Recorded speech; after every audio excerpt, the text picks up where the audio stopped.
नमस्कार, जय जोहार।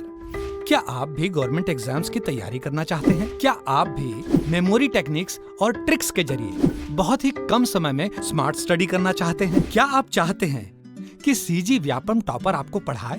तो डाउनलोड करिए योगेंद्र साहू क्लासेस ऐप। यहाँ 10 से अधिक गवर्नमेंट एग्जाम्स क्रैक करने वाले और सीजी व्यापम टॉप करने वाले योगेंद्र सर सीजीपीएससी और सीजी व्यापम के अंतर्गत होने वाले सभी एग्जाम्स की तैयारी कराएं। तो डाउनलोड करिए Yogendra Sahu classes app to be the best, learn from the best.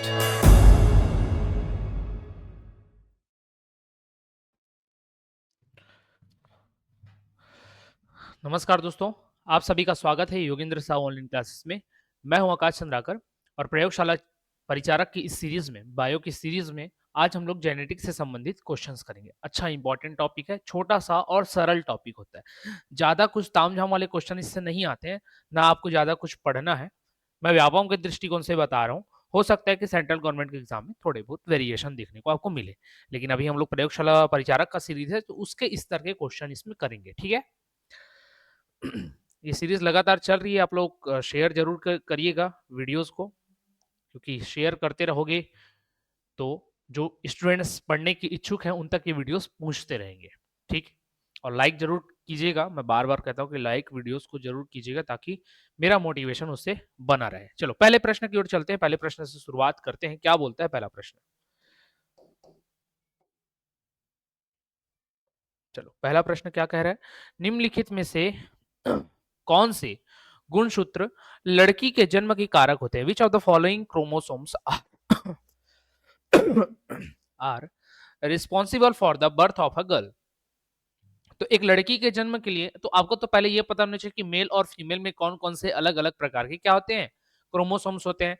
वैसे तो टोटल 46 क्रोमोसोम नंबर में पाए जाते हैं और युग्म में, जोड़े में बोले या फिर पेयर में बोले 23 पाए जाते हैं। इन 23 में से आपके 22 जो जोड़े होते हैं एक समान होते हैं और केवल एक जोड़ा अलग अलग होता है लड़कों और लड़कियों में। सेम नंबर में बोलोगे तो 44 समान होते हैं और जो दो क्रोमोसोम्स हैं वो अलग होते हैं। यही दो क्रोमोसोम्स या एक पेयर, यही क्या कहलाता है आपका? हेट्रोसोम्स कहलाता है। लिंग क्रोमोसोम्स कहलाते हैं, सेक्स क्रोमोसोम्स कहलाते हैं।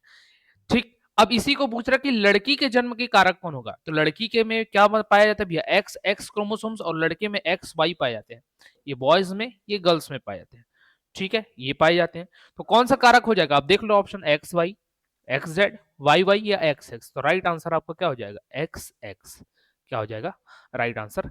एक्स एक्स हो जाएगा। चलो अगले क्वेश्चन की ओर चलते हैं।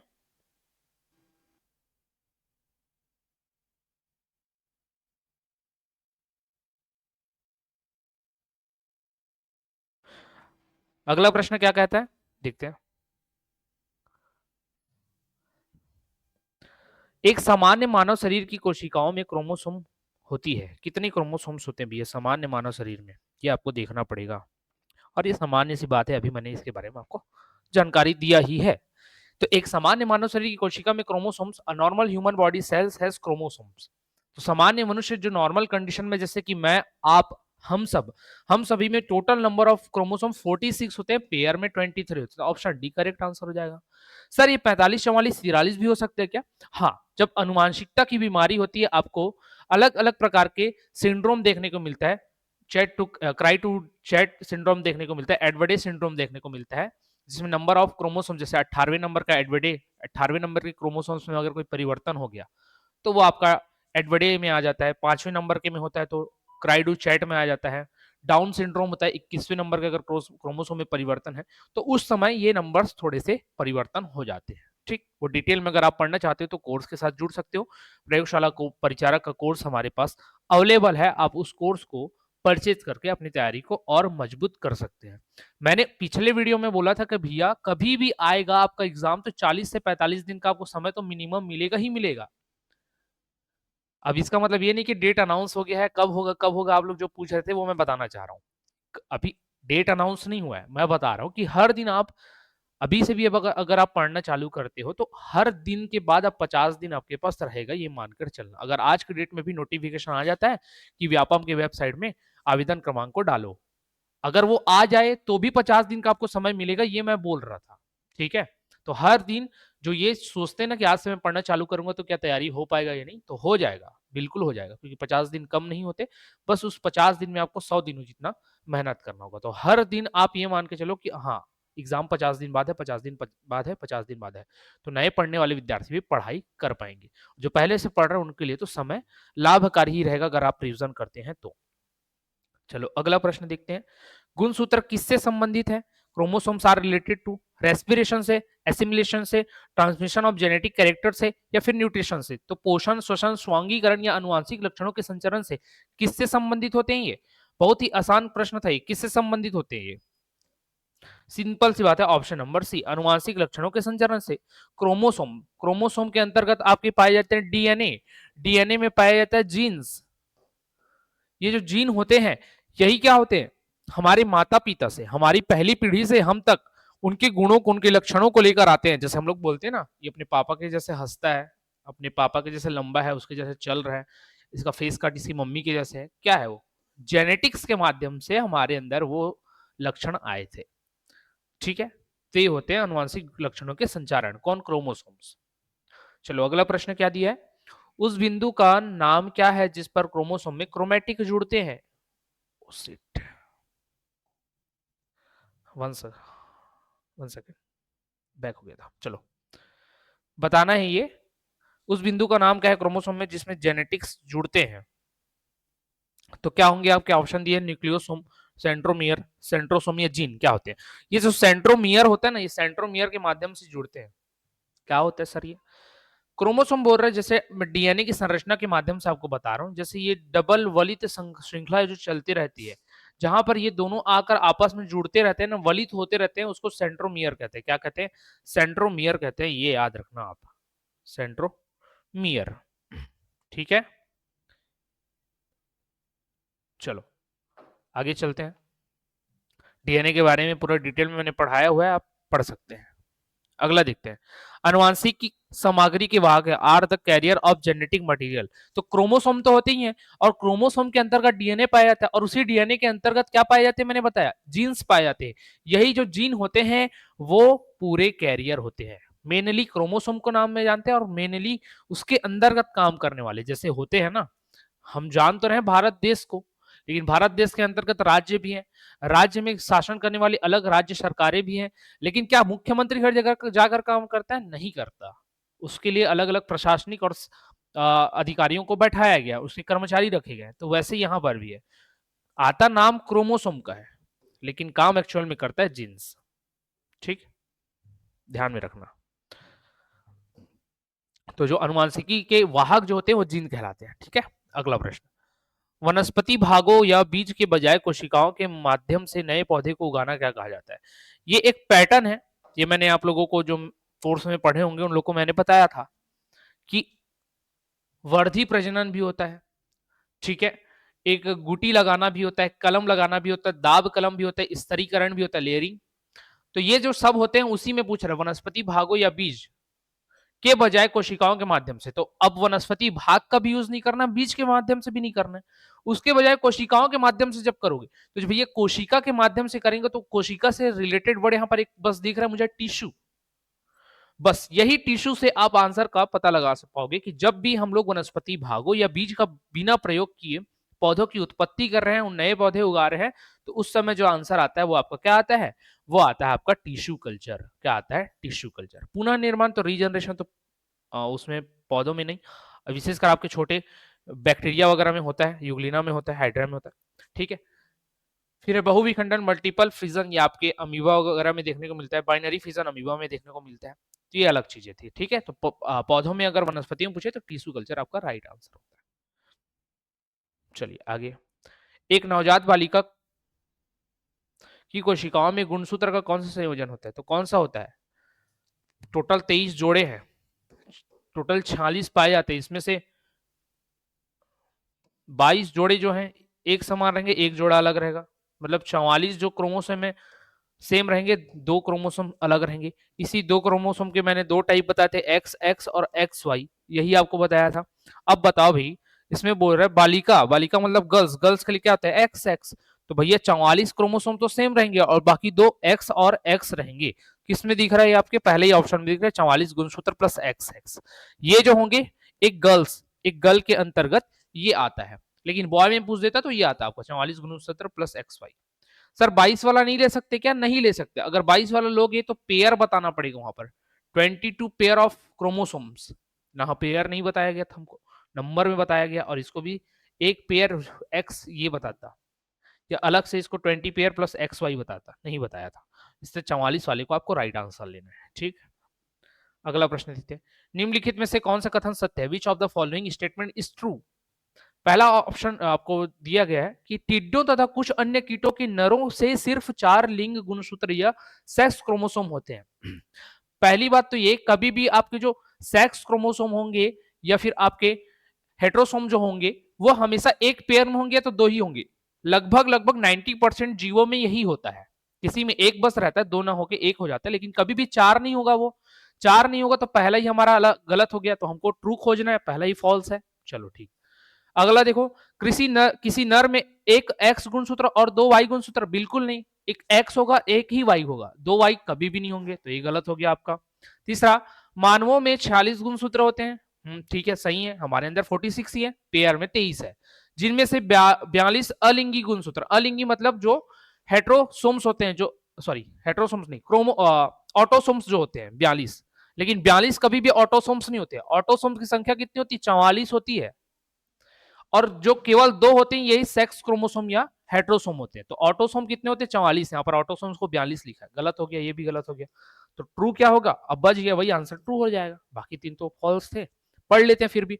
द्विगुणित जीव जिसमें लिंग अलग अलग होते हैं कि द्विगुणित कोशिकाओं में गुणसूत्रों का एक विशेष जोड़ा होता है जो लिंग का निर्धारण करता है, और ये हम लिंग गुणसूत्र करते हैं, ये तो सही है। एक पेयर ही ऐसा होता है, एक जोड़ा ही ऐसा होता है जो लिंग का निर्धारण करेगा, और उसी को हम लोग सेक्स क्रोमोसोम के नाम से जानते हैं। द्विगुणित अगर किसी को समझ में ना आ रहा हो तो सिंपल से ले लो, एक मेल होता है और एक फीमेल होता है, इन्हीं के माध्यम से अर्धसूत्री विभाजन होकर नया जो संतति होगा वो उत्पन्न होता है, तो यही तो होगा मेल एंड फीमेल, तो द्विगुणित जीव कहलाते हैं। ठीक, जिसमें दो लोग भाग लेते हो। क्लियर हुआ होगा मेरे ख्याल से। तो सही आंसर क्या था आपका? ऑप्शन डी था, बाकी कैसे फॉल्स से मैंने बता दिया आपको। अगला प्रश्न 9वां, बच्चे का लिंग किससे निर्धारित होता है? What determines the sex of a child? Chromosome से होगा, मां का रक्त समूह से होता है, माता पिता के आरएच फैक्टर से होता है, या पिता के रक्त समूह से होता है?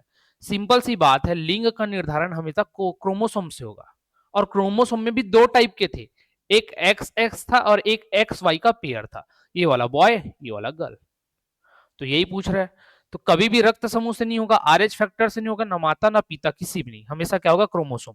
क्रोमोसोम में भी स्पेशली पूछे तो बॉय के लिए सॉरी गर्ल के लिए ये हो जाएगा, और बॉयज के लिए ये वाला हो जाएगा। तो ये अंतर अलग अलग आपको पता होना चाहिए। यही आपका ना मूल क्वेश्चन बनता है, व्यापम के एग्जाम में कभी भी आया है 1 से 2 बार, तो यही क्वेश्चन आया बस। जो लिंग निर्धारण है वो किसके माध्यम से होता है? पिता के क्रोमोसोम से निर्धारित होता है। लड़कों में कैसा लिंग क्रोमोसोम पाया जाता है? एक्स वाई पाया जाता है। महिला में क्या होता है? एक्स एक्स होता है। ठीक है, तो यही पूछता है मूल आधार पर, इसलिए मैं बार बार आपको यहीं पर लाकर छोड़ रहा हूं। चलो नेक्स्ट क्वेश्चन देख लेंगे।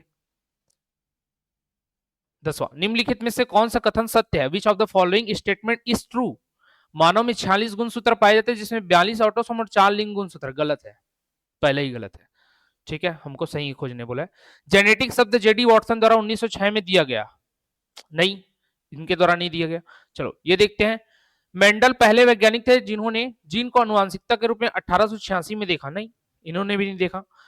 अगला है, एक डीएनए अणु दो पॉलीन्यूक्लियोटाइड रज्जु कोण जैसे एक घुमावदार सीढ़ी का बना होता है। कहीं कई बार मैं बोलता हूं कि इंग्लिश टर्मिनोलॉजी आपको पढ़ना पड़ेगा। रज्जु कोण ये मुझे भी नहीं पता क्या है, मैं इंग्लिश में पढ़ लेता हूं। A DNA molecule is made up of two polynucleotide, बिल्कुल पॉलीन्यूक्लियोटाइड से ही बनता है। Strand shaped like a twisted ladder, जो अभी मैंने थोड़ी देर पहले आपको बनाकर दिखाया था कि इस तरीके से ये ट्विस्टेड लैडर सीढ़ी नुमा संरचना में ऐसे चलती है। ये डीएनए की जो संरचना, इसी को पूछ रहा है, इसी को बोला गया यहाँ पर। तो डीएनए दो अणु पॉलीन्यूक्लियोटाइड, हाँ दो होते हैं, एक ये हुआ एक ये हुआ, तो दो पट्टियां हो गई उसकी, सही है। घुमावदार होती है, हाँ घुमावदार होती है, सीढ़ी नुमा बनी होती है, हाँ लेडर में ऐसे रहते हैं ना, तो ये आपका ऑप्शन सही हो जाएगा। बाकी में सन का दिक्कत है, सन उसी प्रकार के नहीं है। ठीक, तो सत्य कथन मिल गया आपको, ऑप्शन नंबर डी। और इसके टेस्ट सीरीज भी लॉन्च हम लोगों ने किया हुआ है, तो टेस्ट सीरीज भी आप परचेस कर सकते हो प्रयोगशाला परिचारक का। लगातार आप टेस्ट सीरीज दिलाते रहोगे ना, उससे आपका फायदा होगा।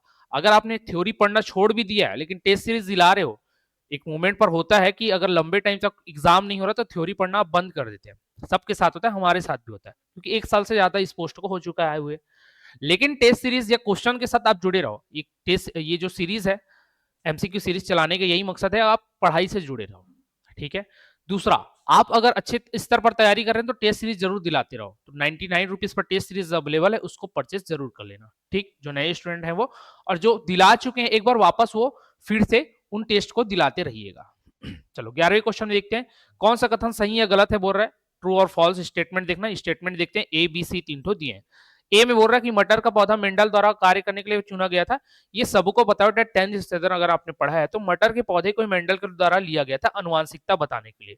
कौन सा पौधा बौना होगा, कौन सा पौधा लंबा होगा, कौन सा बीज झुर्रीदार होगा, कौन सा पीला होगा, कौन सा हरा होगा। तो ये मटर मेंडल ने लिया था, जॉन ग्रेगर मेंडल, ठीक। ये सही है।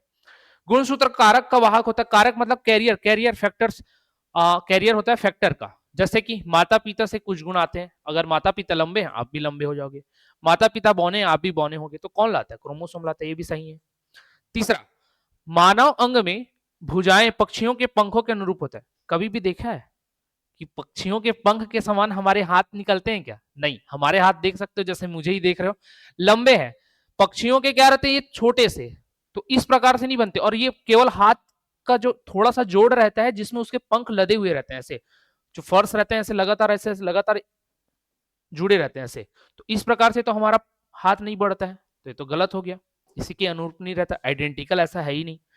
तो सही आंसर क्या दिख रहा है मुझे, सही या गलत कथन कौन सा? तो ए और बी तो सही था, सी गलत था। ऑप्शन देख लेता हूं, केवल कथन ए सही है, बी सी गलत है। नहीं, ए और बी सही है, ए और बी सही वाले यहां दिख रहा है ऑप्शन नंबर सी में।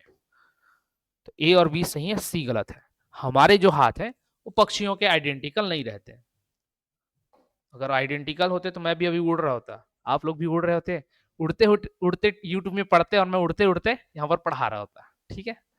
चलो अगला प्रश्न देखते हैं, 12वां। आनुवांशिक लक्षणों के जीन समूहों को कहते हैं, the group of genes of genetic traits are called. तो जीन समूहों को क्या बोलोगे भैया? जीनोटाइप। क्या बोलोगे? जीनोटाइप बोलते हैं इसको। सिंपल सा अंतर था, जीन के समूह को जीनोटाइप बोलते हैं।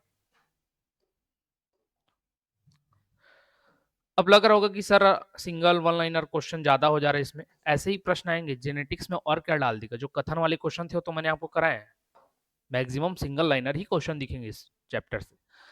अगला प्रश्न है, एक मादा युग्मक में क्रोमोसोम्स होते हैं, कितने क्रोमोसोम्स होंगे? प्रश्न समझना, एक मादा में नहीं बोल रहे, एक फीमेल में नहीं बोल रहा है, वो क्या बोल रहा है? मादा युग्मक में, फीमेल गैमेट में बोल रहा है। तो भैया गैमेट तो एग होता है, और एग में क्या होते हैं? आपका अर्धसूत्री विभाजन होता है। अर्धसूत्री विभाजन मतलब 2 पार्ट में, टोटल नंबर ऑफ 46 जो क्रोमोसोम होते हैं वो 23 में डिवाइड हो जाता है, और 23 नहीं आते। बाकी 23 किसका आता है सर? तो जब फर्टिलाइजेशन होता है तो स्पर्म का बाकी 23 आता है और टोटल 46 बनते हैं। तो मेल गैमेट बोले या फीमेल गैमेट बोले, तो गैमेट में जब बोलेगा तो 23 आपका राइट आंसर होगा, 46 नहीं होगा। तो प्रश्न अच्छे से पढ़ना, बोल क्या रहा है? बोला था फीमेल गैमेट, तो फीमेल गैमेट में 23 होंगे। अगर केवल फीमेल बोल देता ना ये फीमेल, तब 46 मेरा राइट आंसर होता। तो प्रश्न के पैटर्न को भी आपको समझना है, पूछ क्या रहा है, बोल क्या रहा है। अगला प्रश्न, मानव के अनिषेचित अंडे में होते हैं, मतलब अनफर्टिलाइज जो एग होते हैं उसमें क्या होते हैं? तो अनफर्टिलाइज एग है, एग में अभी मैंने बताया 23 क्रोमोसोम होंगे, और 23 क्रोमोसोम में भी जो लिंग निर्धारण के लिए होगा वो केवल एक्स आता है, वाई नहीं आएगा कभी भी एग में। कारण क्या है? कारण ये है कि फीमेल के पास केवल एक्स एक्स क्रोमोसोम होते हैं, तो इसलिए एग में अर्धसूत्री विभाजन भी होगा ना तो एक्स ही आएगा। तो यही पूछ रहा है क्या होता है अनिश्चित में, इन अनफर्टिलाइज है, फर्टिलाइज हो जाएगा तो ये तो एक्स एक्स बन जाएगा, तो एक्स वाई बन जाएगा। क्यों? क्योंकि स्पर्म से क्या आता है? स्पर्म से एक्स और वाई दोनों आते हैं। अगर एक्स वाला आकर फर्टिलाइज किया तो बालिका या गर्ल्स होंगे, और अगर वाई वाला आकर फर्टिलाइज किया स्पर्म से तो बॉय होंगे। तो अभी बोल रहा है कि अनिश्चित में क्या होगा? केवल एक्स होगा। तो एक एक्स क्रोमोसोम इसके अंतर्गत पाए जाते हैं। कितने? एक एक्स क्रोमोसोम्स पाए जाते हैं। वाई किस में होगा? ये स्पर्म में होता है। किस में होता है? स्पर्म। अगर स्पर्म के बारे में आपको क्वेश्चन आ जाए तो ये बता देना कि शुक्राणुओं में वाई क्रोमोसोम्स, केवल वाई बस नहीं होता, उसमें किसी में एक्स होगा, किसी में वाई होगा, किसी में एक्स, किसी में वाई।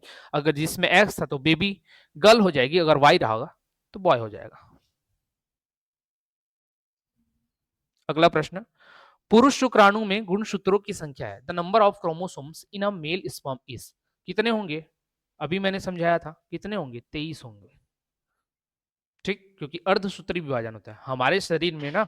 मैंने जब सेल डिवीजन पढ़ाया था अपने स्टूडेंट्स को, आप लोगों ने अगर परचेस किया होगा तो अच्छी बात है, नहीं किया तो कर लेना अगर पढ़ना चाहते हो तो 46 जो होते हैं, ये 46 में से आपके अलग अलग अर्धसूत्री विभाजन होते हैं। कहाँ? जब हम फर्टिलाइज करते हैं, जब नए बच्चे का एम्ब्रियो का निर्माण होता है, तो भ्रूण का निर्माण होता है तो। लेकिन जब मैं बड़ा हो गया हूं, अभी के डेट में मेरे शरीर में, मेरे मांसपेशियों में कैसा कोशिका विभाजन हो रहा होगा? तो समसूत्री विभाजन होता है। मतलब मेरे हाथ की कोशिकाएं हाथ के समान की सेल्स डेवलप करेंगे, गाल की गाल के समान करेंगे, पैर का पैरों के समान करेंगे। एपिथेलियम टिश्यू एपिथेलियम को बनाएगा, जो पेशीय मसल होते हैं ना, मसल टिश्यूज, वो मसल टिश्यू ही बनाएंगे। नर्वस सिस्टम के टिश्यू नर्वस सिस्टम के ही सेल बनाएंगे।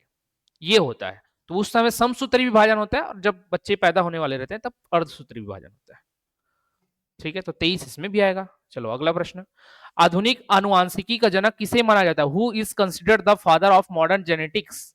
ऑप्शन क्या क्या दिए? Charles Darwin, Gregor John Mendel, Alexander Fleming या ऑटो है मेंडल। अनुवांशिकी का जो जनक है वो ग्रेगर मेंडल है, जिसने मटर के पौधे से अलग अलग प्रकार के अनुवांशिकी को जन्म दिया था, उसके बारे में अध्ययन किया था। अगला प्रश्न देखते हैं, मनुष्य जाति के एक पुरुष को उसके एक्स क्रोमोसोम उसकी खालिस्तान से प्राप्त होता है। A human being receives his ex chromosome from his, या तो माता से या पिता से, माता से, पिता से, माता पिता दोनों द्वारा। इतनी देर से लेक्चर दे रहा हूं, इसका कमेंट आप लोग बताएंगे, कमेंट करके आंसर बताना है कि पुरुष को एक्स क्रोमोसोम किससे प्राप्त होगा? माता से प्राप्त होगा या पिता से प्राप्त होगा? क्यों? थोड़ा सा दिमाग लगाओगे इसका आंसर तुरंत निकलेगा। इतनी देर से यही एक्सप्लेन करते आ रहा हूँ। ठीक है, पुराने वीडियो में जो कमेंट थे, क्वेश्चंस मैंने पूछा था, उसके आंसर ले लेते हैं।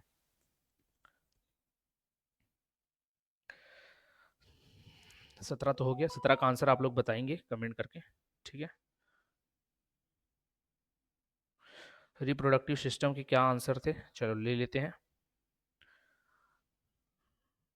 रिजल्ट कब आएगा पता नहीं, हौशल वार्डन का, जब तक अनुबंध नहीं होगा व्यापम के साथ तब तक रिजल्ट नहीं आएगा, ये मान के चल सकते हो आप। 23 का 9, अच्छा ए, 26 का ए स्वाति जी ने बताया। प्रयोगशाला परिचारक के व्यापम से आवेदन क्रमांक अभी नहीं होगा, यही चीज मैंने आपको शुरू में बताया। 26 का एक ठीक है, एक आएगा। 29 का 9 ठीक।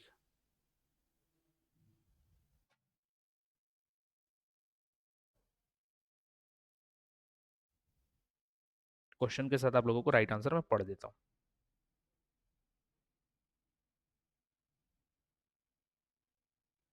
हूँ। ठीक है, 23 में 9 मंथ, 9 मंथ में बच्चे होते थे। राइट आंसर आप लोगों ने दिया है, मीनू जी ने बताया है, स्वाति जी ने बताया, बाकी लोग भी, सेवती, सॉरी माफ करना, सेवती जी ने, बाकी लोग भी कमेंट कीजिएगा ताकि आपको अच्छे से याद रहे ये सारी चीजें।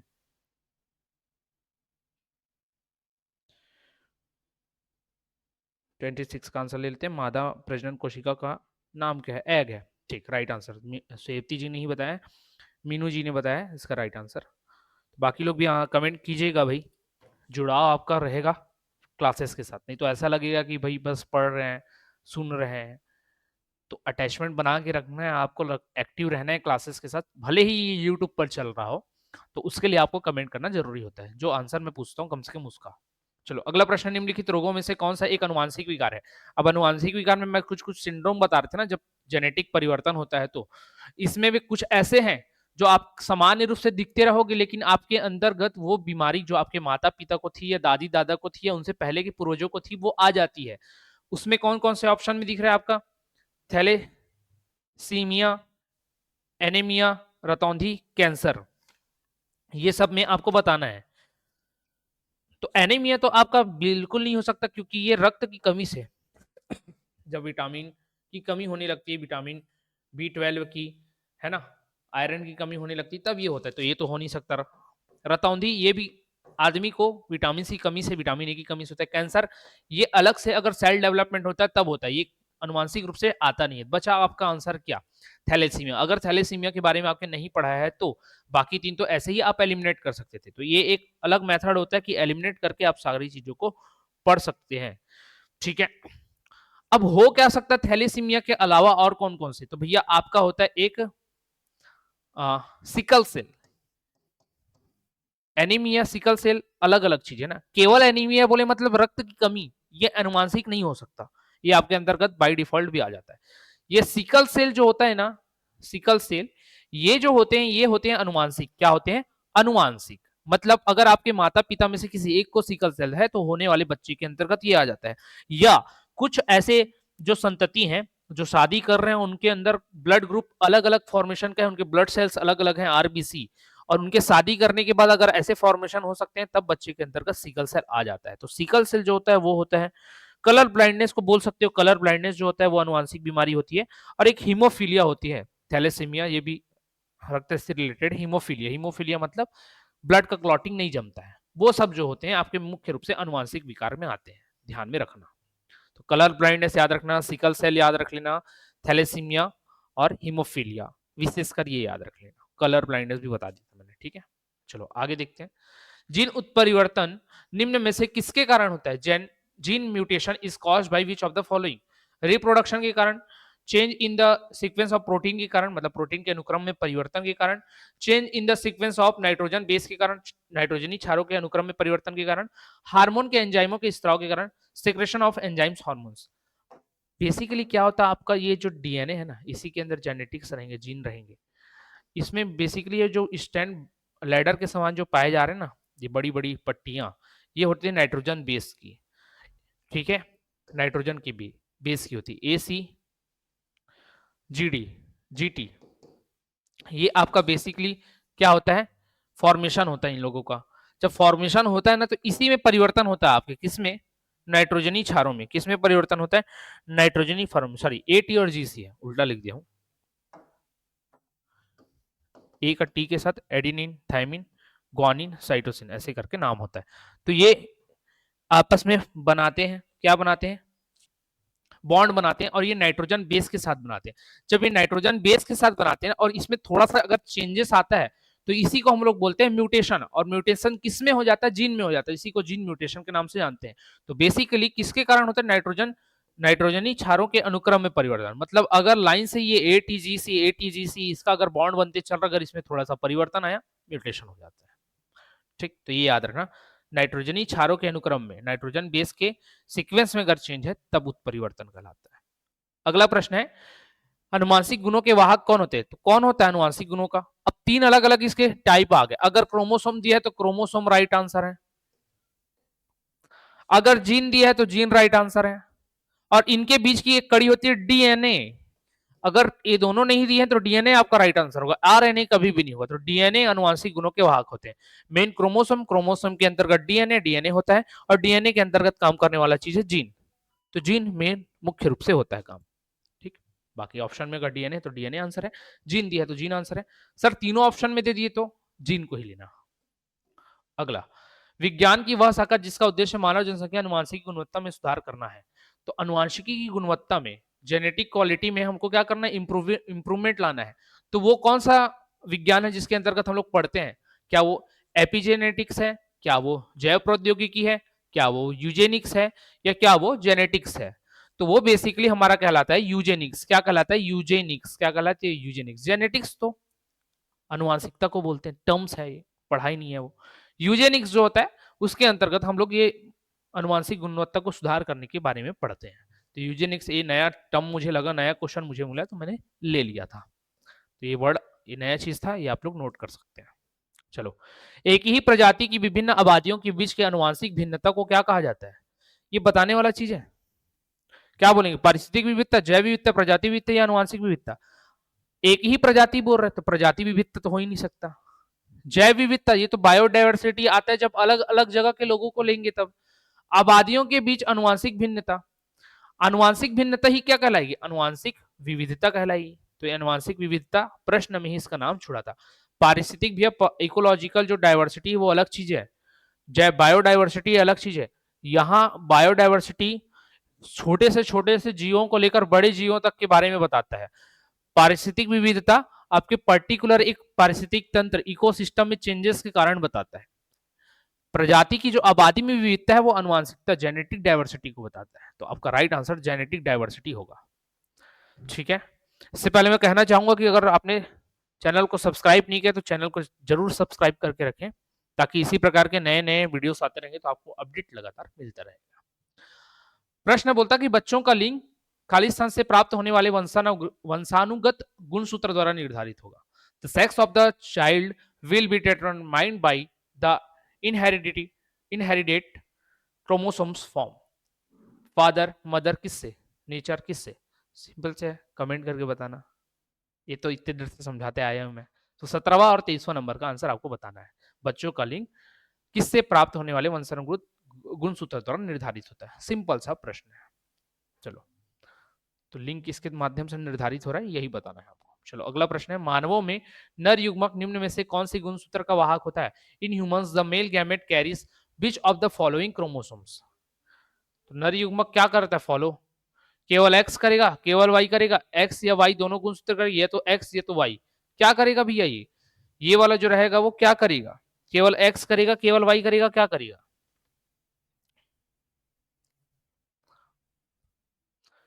कमेंट करके बताइएगा इसको भी, ठीक है, क्योंकि इसके बारे में भी मैंने समझाया जब फीमेल वाला आपको मैंने पढ़ा रहा था। फीमेल तो केवल एक्स करती है। नर युग्मक मतलब स्पर्म के बारे में बात कर रहा है, मेल गैमेट स्पर्म। स्पर्म क्या करेगा? या एक्स या वाई, या दोनों, या केवल एक्स या केवल वाई, क्या करेगा बताइएगा। तो 17, 23 और 24 का आंसर आपको बताना है। निम्नलिखित में से कौन प्रजातियों की संख्या को बनाए रखने और उसकी विलुप्तता को रोकने के लिए आवश्यक है? विलुप्तता मतलब उसके जो स्पेसीज है उसके पॉपुलेशन में जो कमी ना आए उसको रोकना है, प्रिवेंट करना है। ठीक है, एक्सटिंक्शन बोलते हैं विलुप्तता को। ठीक, तो क्या प्रजनन जरूरी है, संचरण जरूरी है, श्वसन चरण है या डाइजेशन? तो प्रजातियों की संख्या को बनाए रखने के लिए क्या जरूरी है भाई? लगातार प्रजनन, रीजनरेशन होते रहना चाहिए, रिप्रोडक्शन होते रहना चाहिए।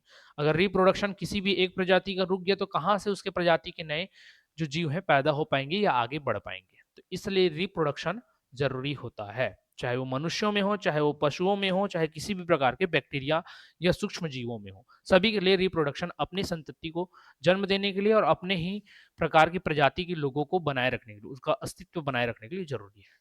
ठीक, तो मिलते हैं अगले वीडियो के साथ। तब तक आशा करता हूं कि आपको ये वीडियो अच्छा लगा होगा, तो शेयर करेंगे आप इस वीडियो को। ठीक है, अगर कोई भी डाउट रहेगा तो कमेंट करके आप बता सकते हैं। ठीक, नेक्स्ट वीडियो में मिलेंगे, तब तक के लिए धन्यवाद।